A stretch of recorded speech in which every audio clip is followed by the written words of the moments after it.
మీ మీ parents అయితే మీ banks అయితే మీ ఎవరో ఒక డబ్బులు ఇస్తారు అనమాట మీరు చదువుకుంటే. మా టైంలో అలా కాదనమాట. మేము చదువుకుంటే మేము చూసుకోవాలి. నేను కృష్ణమూర్తి గారు చెప్పినట్టు నాకు బీటెక్లో చేరినప్పుడు నాకు 1200 రూపాయలు స్కాలర్షిప్ వస్తే మెస్ బిల్ వచ్చేసి 900 రూపాయలు వచ్చేది. నాకు ఇంకా మిగిలేదు ఆ స్కాలర్షిప్. ఐఐటి కాన్పూర్లో నెలకి 800 రూపాయలు స్కాలర్షిప్ వస్తే మెస్ బిల్ 305 అనమాట. అప్పుడు మిగిలేదు. మీకు మీ జనరేషన్కి మీ అట్లీస్ట్ మీకేంటంటే మీరు డబ్బు గురించి ఆలోచించవలసిన అంత ఇదిగా ఆలోచించాల్సిన అవసరం లేదా. మీకు కొంతమంది వచ్చేసేసి ఇంకా కూడా కొంచెం డబ్బులు అంత ఎక్కువ లేకపోవచ్చు, కానీ అంత ఇదిగా ఆలోచించాల్సిన అవసరం లేదు బాలాగా అనమాట. సో మీరు కష్టపడి చదువుకుంటే, నేను ఈరోజు ఈ పరిస్థితుల్లో నేనైతే కృష్ణమూర్తి అయితే చంద్రబాబు నాయుడు ఉన్నామంటే మేమేమి వేరే విధంగా చేసి ఈ పరిస్థితుల్లో రాదు. కష్టపడి చదువుకున్నాము, కష్టపడి ఉద్యోగం చేసాము, కష్టపడి వచ్చాయి. మేము ఈరోజు ఈ పరిస్థితుల్లో ఉన్నాము. ఇప్పుడు నా ఉద్యోగంలో వచ్చేసి నాకు ఇది 20,000 మంది పని చేస్తున్నాను అనమాట. ఇండియాలో 20,000 మంది. నా బిజినెస్ లెక్కేసుకుంటే నాది వచ్చేసేసి అరౌండ్ 7,000 కోట్ల రూపాయల బిజినెస్ ఉంటుంది అనమాట. నాకు నేను రన్ చేస్తున్నాను.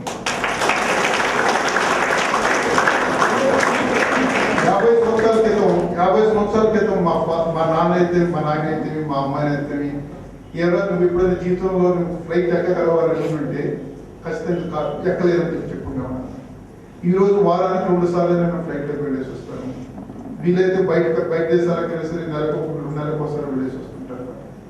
ఈ జీవితం నేను 50 సంవత్సరాల క్రితం నేను ఊహించి ఉండగలను అంటే ఊహించుకోలేదు అనమాట. ఖచ్చితంగా ఆ రోజు చేయలేదన్నమాట. ఆ రోజు ఎంతవరకు అంటే మా నాయన చెప్పింది ఏంటంటే చదువుకోలేకపోతే వృత్తి వ్యవసాయం చేసుకో. మాకు అప్పుడు ఎదురు ఉండేటం అనమాట.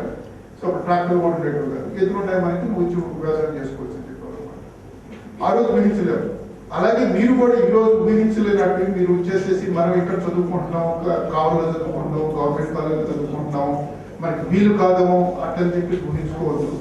ఎనీథింగ్ ఈజ్ పాసిబుల్ అనమాట. మీరు ప్రయత్నం చేయండి, గట్టిగా చదవండి, గట్టిగా పని చేయండి. Anything is possible. మీకు ఏదైనా డౌట్ ఉన్నప్పుడు మమ్మల్ని ముగ్గురిని గుర్తుపెట్టుకోండి. ఇల్లు ఇక్కడ చిన్న కుటుంబాల్లో, చిన్న రైతు కుటుంబాల్లో పుట్టి పెరిగిన వాళ్ళు మొదలు వచ్చారంటే మీకు ఒక వీలు అవుతుంది అనమాట.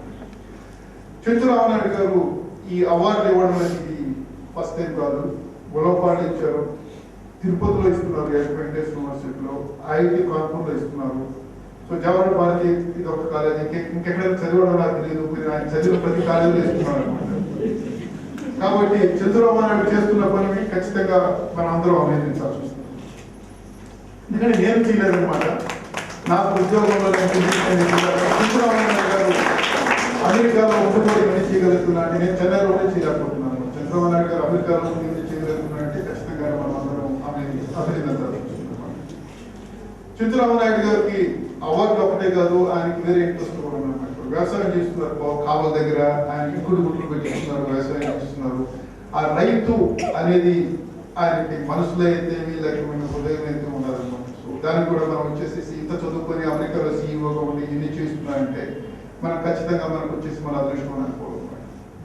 దాంతో నేను మీకు అందరికీ ఆల్ ద బెస్ట్ అని చెప్తున్నాను. మీరు కొంతమంది మా పొజిషన్లో ఖచ్చితంగా ఉంటారు. 20 yearsలో 30 yearsలో నాకు వెరీ కాన్ఫిడెంట్ అనమాట. మీరు ఎవరో ఒకటి ఉంటారు అనమాట మా పొజిషన్లో. And wish all the best.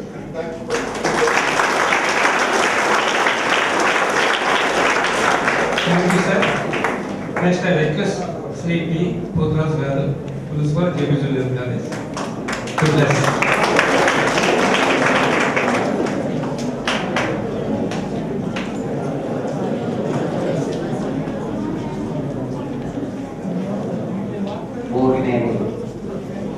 Ramanaidu గారి గోల్డెన్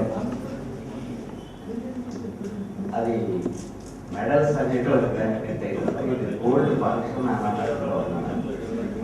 ఆ ఫంక్షన్ చేసినటువంటి అందరికీ నమస్కారం. ఇందాక మన రెక్టర్ గారు చెప్పారు, చాలామంది ప్రకటిస్తారు, కనిపించరు. వాళ్ళకి అదొక అలవాటు. ఎందుకనంటే ఫాల్స్ పెయిన్స్ అంటారు.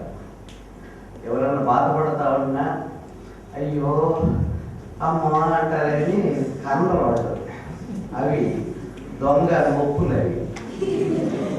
అలాగే కొంతమంది ఒట్టొట్టి హామీలు ఇస్తారు. అందుకని పనుల కొద్ది మాటల కంటే గ్రాముల కొద్ది ఆచరణ మిన్న అంటారు. అందువలన ఎవరెవరో ఏవేవో హామీలు ఇచ్చేటువంటి దానికంటే ఏ హామీ లేకుండా ఉన్నట్టుండి పిడుగుపడ్డట్టు ఒకసారి ఫోన్ చేశారు తెలుసు రామనాయుడు గారు. ఏమండి, నేను ఇక్కడ ఓల్డ్ స్టూడెంట్ని, మీరేం చాలా లక్షల మంది ఉన్నారు ఓల్డ్ స్టూడెంట్స్ అని అనుకున్నా అప్పుడే. అంటే మాదంతా నెగటివ్ థింకింగ్ కాబట్టి. అది కాదండి అన్నారు. ఏ సార్, మన కాలేజీ ఒకప్పుడు ఈ రాష్ట్రానికి తలమానికం. జవహర్ భారతిలో చదువుతున్నాము అని అంటేనే అంత గొప్పగా ఉండేటువంటిది. కాబట్టి ఇప్పుడు క్రమక్రమంగా అన్ని కాలేజీలు, అన్ని గవర్నమెంట్ కాలేజెస్, ఎయిడెడ్ కాలేజెస్ క్షీణించినట్లే మన కాలేజీ కూడా క్షీణిస్తూ ఉంది. అంటే అది క్షీణిస్తూ ఉంది కూడా. ఎందుకంటే మన రెక్టర్ గారు కనిపించినప్పుడల్లా పోతురాజు అయిపోయింది అని అంటాం. ఏం సార్ అయిపోయింది అంటే, ఏముంది, నాకు అసలు నిద్ర పట్టడం లేదని. నాకు కూడా పట్టడం లేదు సార్, నాకు ఎవరైనా ఉంటారు. కాలేజీ పని అయిపోతా ఉంది, నువ్వేమో హాయిగా రిటైర్ అవుతా ఉన్నాడు హ్యాపీగా. ఎంతకాలం ఉంటుంది ఇది అనేది. అయితే అంటున్నప్పుడు నాకు మాత్రం గుండెల్లో గుణపం గుచ్చినట్టుగానే బాధ. ఎందుకంటే 100 రూపాయలు అప్పు తీసుకొని రామశ్రీని ఒకటి రాయించి ఒకే ఒక జత కావిడేసుకొని పొగనారుకి నీళ్లు పోయడానికి వెళ్తా ఉన్నప్పుడు ఈ షర్ట్ వరకు లేచిపోయింది. అక్కడ ఇటు కలరపోయింది. రాత్రి పూట ఉట్టుకొని యాంగర్ తగిలించుకొని కాలేజీకి వెళ్ళి ఈ దశకు వచ్చినటువంటి పరిస్థితి. ఇలాంటి కాలేజీ దెబ్బతింటుందా అన్నప్పుడు నిజంగా నిద్రపడతాం. ఈ పరిస్థితుల్లో ఉన్నటువంటి అప్పుడప్పుడు మన తెలుగు సినిమాల్లో ఉంటాయి, బంధించేస్తారు. వాడు విలన్ వచ్చేసి దగ్గర మీద ఏలు పెట్టి ఇట్లా అంటూ ఉంటాడు, నాలా దిగిపోతూ ఉంటాయి. మనకి అయిపోయింది అని అన్నట్టు. కానీ వాడు అండు ఇటే పెట్టుంటాడు, ఎప్పుడెప్పుడు అయిపోతుందో ఏడు రాస్తాడు అని. తన పిస్టల్కి అవతల పడుతుంది. ఇదేంటిరా అంటే హీరో అక్కడ వచ్చి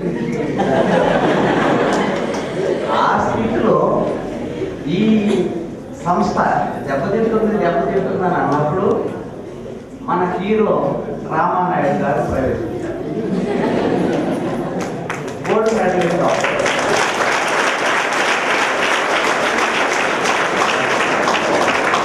ఎందుకు సార్ గోల్డ్ మెడల్ అది అమ్ముకోవడానికి కూడా పనికిరాది అన్న. ఆ సంగతి నాకు కూడా తెలుసు. కానీ గోల్డ్ మెడల్ అంటే ఒక ప్రిస్టేజియస్, అది అందరికీ ఇదయ్యేటువంటిది కాదు, ఒక ఎంకరేజ్మెంట్. కాబట్టి ఆ విధంగా మనం కనుక పిల్లల్ని ఎంకరేజ్ చేస్తే మిగిలినటువంటి బ్రిలియంట్ స్టూడెంట్స్ కూడా అరే పలానా జవహర్ భారతిలో కనుకైతే మన టాలెంట్ గుర్తింపబడతా ఉంది అనుకున్నప్పుడు మిగిలినటువంటి వాళ్ళంతా కూడా మన కాలేజీలో చేరతారు కదా, మన స్ట్రెంగ్త్ పెరుగుతుంది కదా అన్నప్పుడు నాకు నిజంగా ఆశలు చిగురించాయి. ఆ విధంగా మన కాలేజీ అంటే విశ్వోదయాన్ని అభివృద్ధి చేయాలండి అనేటువంటిది ఆయన గొప్ప పట్టుదల. అయితే మామూలుగా ఏంటంటే పునాది గట్టిగా లేకుండా ఉంటే భవనం నిలవదు.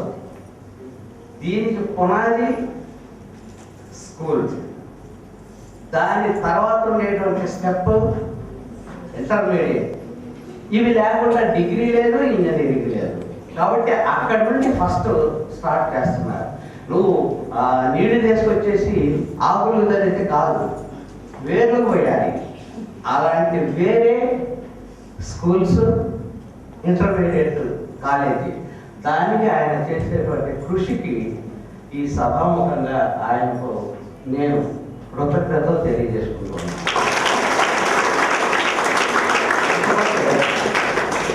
వాళ్ళ సిస్టర్ ఆమె చూపంతా ఓల్డ్ బిల్డింగ్స్ మీద ఉంది. ఇక్కడ అయితే ఇవన్నీ చూపిస్తామంటే సార్ ఓల్డ్ బిల్డింగ్స్ ఉన్నాయనే, అవి ఎక్కడ అని అంటే రండి అమ్మ పోదాం, నేను కూడా అక్కడే చదువుతున్నానని తీసుకెళ్ళాను.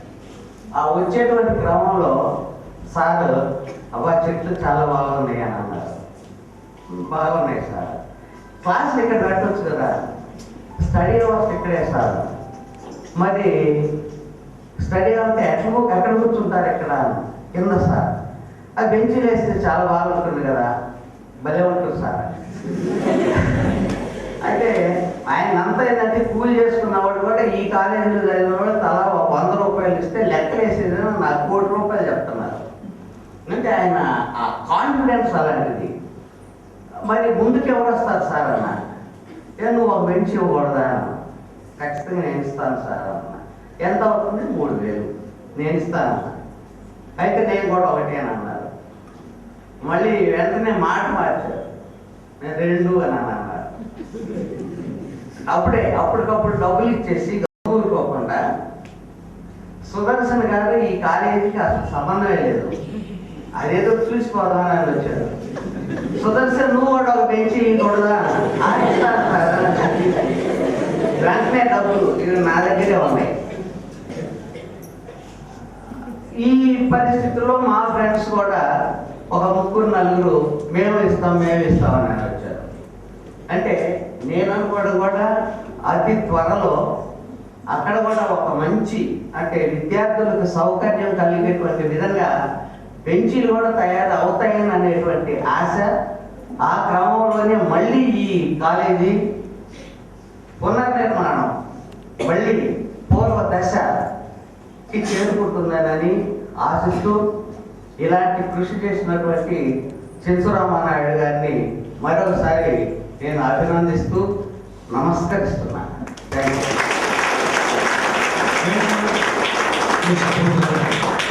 Next launching of gold medals to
అసలు కార్యక్రమం ఇంకా 2 minutes ప్రమాణంగా పోతుంది.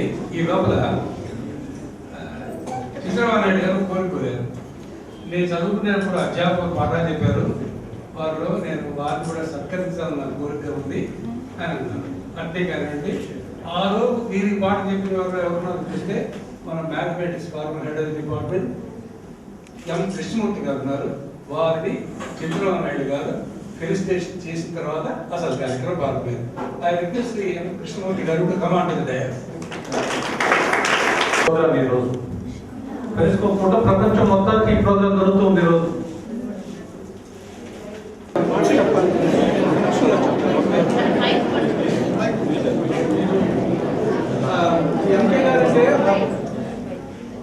ఎంకే గారు మాకు చిన్న మెట్రిక్ చెప్పారు. ఆ క్లాస్లో మాదంతా తెలుగు మీడియం అనమాట. ఆయన ఎలా చెప్పారంటే మమ్మల్ని ఎలా చూస్తారంటే ఒక లెక్క చెప్పేటప్పుడు పాపలు ఈ లెక్క మీరు చేయాలంటే చాలా ధైర్యం ఉన్న వాళ్ళు మాత్రమే ఈ అటెంప్ట్ చేయాలి. ఆ ధైర్యం లేకపోతే మాత్రం ఈ లెక్క చాలా చిక్కులు పెడుతుంది, మీరు ఆన్సర్ రాదని చెప్పారు. అంటే మీరు మ్యాథమెటిక్స్ చదివిన వాళ్ళకి తెలుస్తుంది, ట్రిగ్నోమెట్రీలో ఒకదానికి చాలా ఈక్వేషన్స్ ఉంటాయి. దాంట్లో ఒక ఈక్వేషన్ ఉంటేనే మీకు ఆన్సర్ వస్తుంది. వేరే ఈక్వేషన్ మార్చి ఏం చేస్తామంటే సేమ్ అయినా కూడా ఎక్కడికో తీసుకెళ్తుంది, మీకు ఆన్సర్ రాదు. ఆయన ఏమని చెప్పారంటే పాపలు ధైర్యం ఉన్న వాళ్ళు మాత్రం ఈ లెక్క చేయాలి. ఆ మాట కూడా నేను రాసుకున్నాను. అదే లెక్క ఫైనల్ ఇయర్లో వచ్చింది, నేను పూర్తిగా రాసేసాను, నాకు 200 వచ్చేసాయి.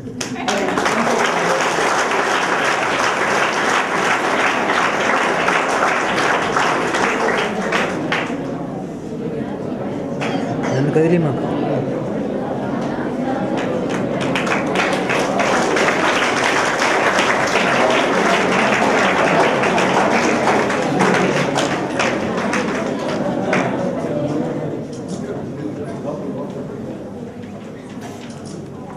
గురువులకి గురుదక్షిణ ఇవ్వడం అనేది చాలా కాలం నేను మర్చిపోయేవాళ్ళం.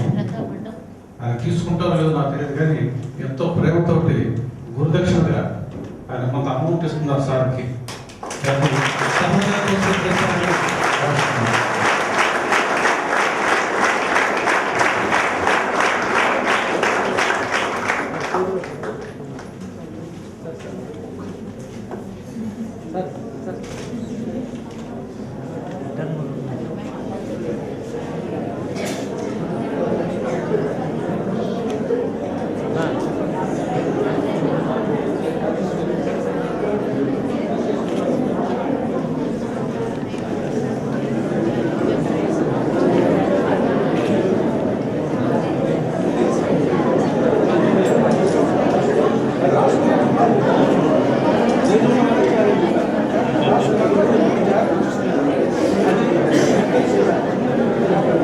నెక్స్ట్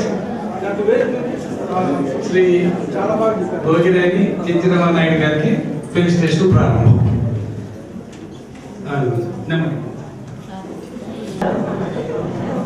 పాలనా ప్రయత్నుడు, వితరణశీలి, పూర్వ విద్యార్థి శ్రీ భోగినేని చెంచురామనాయుడు గారికి సమర్పించే సమ్మాన పత్రం.